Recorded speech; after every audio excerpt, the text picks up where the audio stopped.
As a single bookkeeper in her 30s, my mom had seen all her friends marry. Finally, she just bought her own china and silver flatware. At 37, she surprised her family by marrying my dad, a dashing Air Force navigator. Family friends tell me my parents were perfectly matched. They both liked parties, good stories, and rum and coke with lime.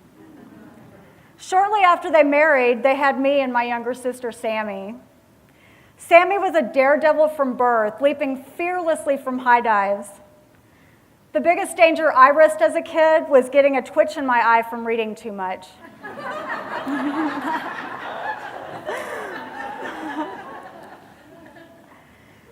When I was 14, my dad died of a heart attack, and my devastated mom became isolated. She quit her activities at church and spent most of her time reading and smoking. We no longer went on vacations because without my dad, it just never occurred to us to go. Our half-empty photo album ended abruptly with the last picture taken of him. When our grandfather clock stopped running, Mom didn't bother to have it fixed. Like our clock, my stricken family seemed frozen in time. After our spirited early years, our sudden loneliness felt embarrassing, almost shameful, which made it harder to break out of. While Mom spent her days in front of the television, Sammy and I grew up. When I was 26, Mom started writing her name crooked. The neurologist told us she had brain cancer and would die within weeks. My brain couldn't process this news, but I started shaking uncontrollably. After the appointment, Mom hugged us. Then she drove us straight to the bank to put me and Sammy on her accounts. Like shell-shocked tourists, we spent that weekend window shopping and having fancy dinners, our red eyes confusing waiters. 2 surgeries and radiation were tough on Mom, but to everyone's amazement, she survived. A doctor later told us she'd beaten 500,000 to 1 odds. The narrowness of our escape astonished me. 5 years after she recovered from cancer, Mom told me and Sammy one day, "I'd like to see Padre Island again." We understood why. Before Daddy died, we'd had epic vacations on the island. So Sammy and I rented a beach house, and the 3 of us hit the road. My excitement grew as we spotted our first seagull, and the humid air grew salty. When we got to our quaint cottage, Sammy said, "You can see the ocean." I got out of the car to look. Neither of us noticed Mom's car door opening. Within 5 seconds, she fell. Her head slammed on the driveway. I burst into tears. Sammy called 911. Mom asked, "Why is Haven so upset?" Then she passed out. I strained to hear the ambulance over the waves. My heart pounded. The doctor in Harlingen said Mom's brain was bleeding and scheduled emergency surgery. As he talked, I foresaw our future. We won't get lucky again like the cancer. Her body's already been through too much.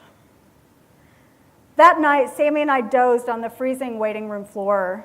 We woke up dazed. An elderly Hispanic man walked over to us with a box of donuts, smiled gently, and held it out to us. "Para todos," he said. "Gracias," we replied. His kindness touched me. After Sammy left to get drinks, a tan blonde woman walked in and sat next to me. "I'm Lisa, your mom's nurse practitioner. I'm here to help you all." She looked me in the eye. "You know, it's not your fault." My eyes filled. How did this person I'd never met know I'd been berating myself for not taking better care of my mom, for looking at the goddamn ocean instead? I'd never told anyone, but ever since Daddy passed away, I'd felt responsible for Mom, almost like I was her parent. But as Lisa continued talking, relief loosened the band around my chest. I realized I couldn't protect Mom from harm, or even loneliness. Maybe it wasn't my job to protect her. After surgery, Mom was in a coma, her head stapled, her face obscured by tubes. Her appearance intimidated me. But Lisa pointed out how her heart rate rose whenever Sammy or I spoke and reassured us, "She knows you're here. It's okay, you can say hi." Lisa's words helped me overcome my fear. "Hi, Mom," I said. We took her hands and I thought, she's still here. It's not over yet. The nurses also took care of the girls from out of town, as they called us. One night when Sammy and I were falling into hopelessness, an older nurse with bright blue eyes calmed our fears. "Girls, there's no good thinking on the dark side just yet." After we were cleared to return to Dallas, the hospital's social worker, a woman we'd spoken to only briefly one day, hugged us goodbye with tears in her eyes. As the plane lifted us over the ocean, I marveled at the empathy the hospital staff had shown my family.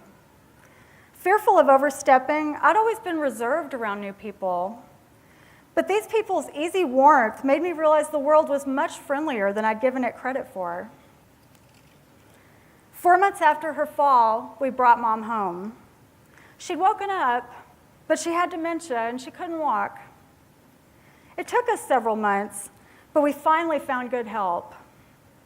And as time went by, Mom's long-term memory resurfaced. She remembered our favorite scene from Singing in the Rain and knew to test fudge by dropping it in ice water and then rolling it into a ball. I read her passages from the latest David Sedaris book, and we laughed at them together. One day I mentioned Lisa to her. "I think I remember her," she replied. This amazed me, and I was happy Mom remembered the person who helped us most. Mom's caregivers became more than employees. One of them did Mom's makeup for Sammy's wedding. Another, Tammy, was an Okie like Mom. She offered to take Mom on a trip back to Oklahoma to see a Native American powwow. So Sammy and I packed Mom's bag and waved them off. Tammy brought us back a picture of Mom smiling at the event. I smiled back at the image. In our darkest days, I never dreamed Mom would enjoy an Apache dance again. Sammy and our third caregiver, Kathy, planted flowers on Mom's patio. It was Kathy who noticed when Mom started failing. She told us gently one night, "Girls, it's time to call hospice." Mom passed away the next week, almost 4 years since her fall. She waited until Sammy and I had left the room to slip away, her last way of taking care of us. A few days later, Kathy sent us flower seeds. I miss my mom, especially when I watch Gene Kelly stomp joyfully through puddles. But I know part of her is still with me. After she died, I was amazed by how quickly my painful memories of her illnesses faded. What remains vivid is my gratitude for everyone who reached out to help my family. The man who brought us donuts, the nurses who kept our hope alive, the caregivers who became extended family. Their kindness showed me just how good people are, and that it's not so hard to reach out and connect with others. These days, I do much more reaching out. Asking the grocery clerk how she's doing, inviting new acquaintances to dinner, taking holiday treats to the neighbors. They're all little things, but I remember how little things once saved me.